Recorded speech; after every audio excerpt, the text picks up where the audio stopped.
4 4 4 4 3 3 3 2 2 2 2 2 4 4 4 4 3 2 4 3 2 4 3 2 4 3 2 4 3 2 4 3 2 4 3 2 4 3 2 4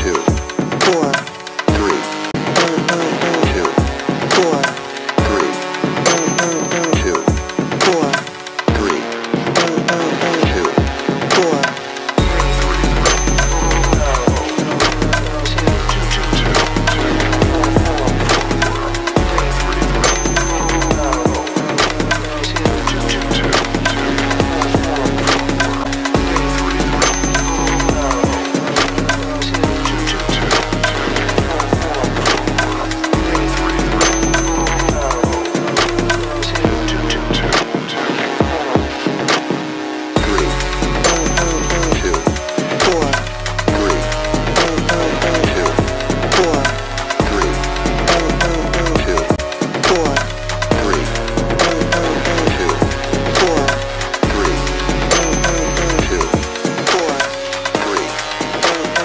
2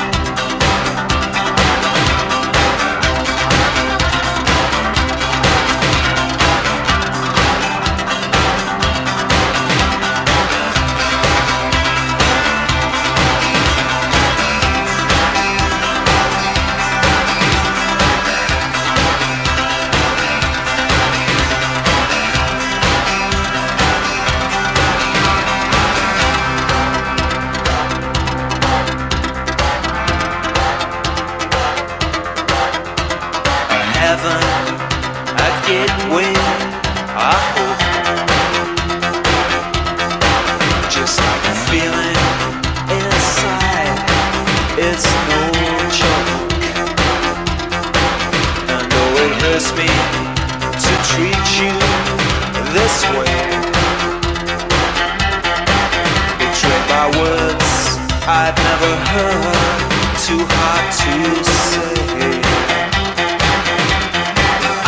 Well, we're going to just show like a minute of this. This was Mastering the Art of French Cooking by Julia Child at 1,200 words a minute. So I just thought it was so hard to master this cookbook that, well, maybe this would make it easier.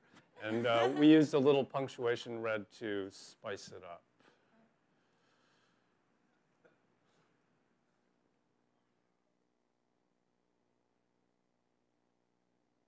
Parsed at 1,200 words a minute, which is supposedly the amount of reading that can take place if you focus your retina on a single space right in front of you and don't actually have to move your eye. I could only get to like 1,000 words a minute, but with training, they say it's doable.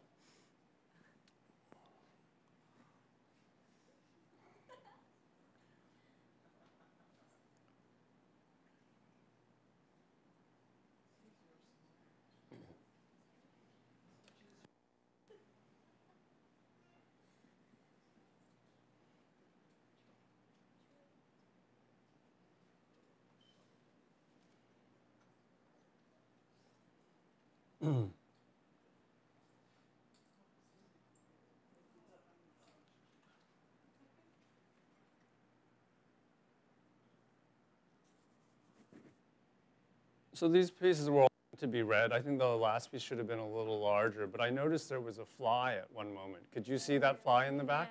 Yeah, that was really great visual disturbance, I thought. It's attracted to the blue and the orange screens.